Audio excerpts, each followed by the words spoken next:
When it comes to drawing characters, clothing is everything. Clothing, or lack of clothing, is a powerful tool to help us communicate what kind of person this character is. But clothing can be such a challenge to draw, especially when it comes to folds. In this video, I'll be showing you how I approach this subject and go over 3 common folds I use in my work. Before we jump into drawing clothing folds, we have to first understand how they work to draw them better. Let's take a look at these 2 examples. This is something I drew without understanding how folds work. Pay close attention to the folds in the suit. All I was doing was mindlessly copying the folds from a reference photo. And well, the results speak for themselves. Now, take this picture I drew recently with a better understanding of folds. See that? Knowledge makes a world of a difference. In this first part, I'm going to go over real simply 3 common types of folds, how they work, and how to draw them. Let's get educated. Fold type number 1, half lock. Half lock folds appear when the cloth abruptly changes directions, which makes these folds easy to spot. They appear in areas like the elbow and around the knee area because those are certain points in our body that bend and contract. Sometimes you can find them around the pelvis area when a person who's wearing a skirt sits down. Fold number 2, zigzag. Zigzag folds, or X-folds as I like to call them, are also another common clothing fold. They appear in places where you bend your knees or your elbows. Sounds like the half lock fold, right?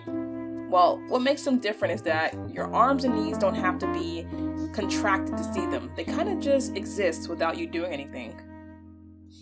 They're mostly seen in thick fabrics like jackets, suits, hoodies, sweaters, cardigans, etc. Zigzag folds also appear when fabrics compress against each other straight down, which means you can find these folds at the end of pant legs or rolled up sleeves. Fold number 3, pipe folds. Pipe folds are the easiest to spot because they look exactly what they sound like, a pipe.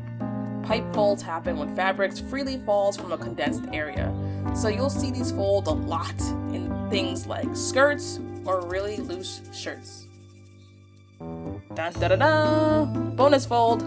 Tension folds occur when the fabric is being pulled by something. It can literally be someone pulling on a shirt or you raising your arm. These movements will cause a fold to appear in the direction of the action, which makes these folds great indicators to illustrate movement. Quiz time! Let's recap everything we learned with a little quiz. Can you identify the clothing folds in these images?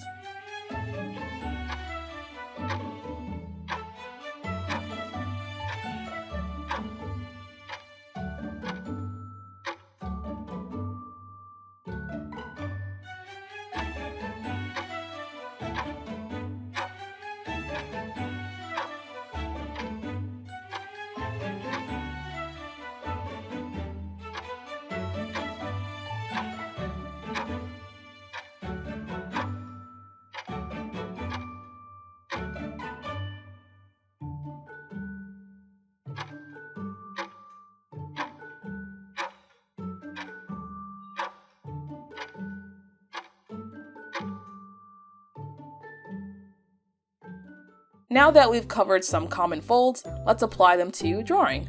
I'll be taking you through the process of clothing these 3 models, and I'll explain to you why I chose to use a certain fold. So here's our first model. She's sitting, looking all cute, waiting for some clothes. Before deciding on the outfit, identify the points of contraction. In this case, we have her knee area and the slight bend of her elbow. For this example, I decided to give her a long rolled up sleeve shirt and some loose jeans. Now that we have everything identified and set, I'm going to start drawing the clothing, keeping those folds in mind. So I first start by drawing the shirt and the little zigzag folds around the elbow area. And then I'm adding a few indication lines from her chest area to show that this is a loose shirt. From another angle, these lines would most likely turn into pipe folds. Next, I'm drawing the jeans, and it's very important to draw the seams of the jeans. Now, jeans are a special case when it comes to sitting, with the exception of loose jeans. Generally, when someone sits with jeans and their legs are raised even slightly, most of the folds occur on the top side because this action creates tension in the fabric. Thus, I'm drawing a few tension folds to illustrate this effect. This picture right here clearly demonstrates what I'm talking about. See, as her left leg is raised, tension folds occur on the top of the jeans, opposed to minimal folds on her leg that is resting. And to finish things off, you cannot forget the shoes. I cannot draw shoes to save my life, but you get the point. And this is the final result. Next model. This time she is standing, and again we have some action at the elbow and the knee area, so I'm keeping that in mind. This time I want to draw a skirt. To draw the pipe fold, I start by drawing wave-like strokes around the figure and then drawing lines straight up. It's kind of hard to explain, so watch carefully.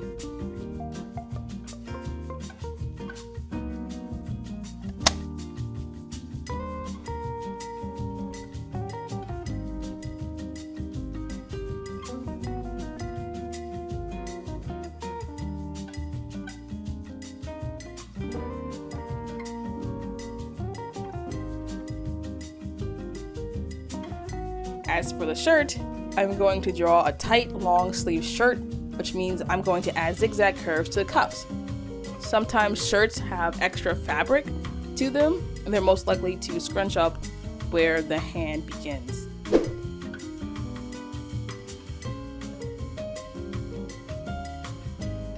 Finally, our last figure is another standing pose. I'm going to give her a tight skirt, which means there will obviously be tension folds in the skirt because she's walking. And that's what happens when your body moves with tight fabric. Next, I'm going to give her some loose leather boots. Because the material is thick and loose, zigzag folds will naturally appear at the area where the foot begins. As I mentioned earlier, zigzag folds appear when fabric compresses against one another. Drawing folds is pretty logical. There's a lot of things you have to keep in mind, like the fabric type and the position the fabric is on the figure. Lastly, I'm going to give her a thick jacket.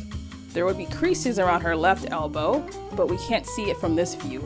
But I can add the zigzag folds to the right arm.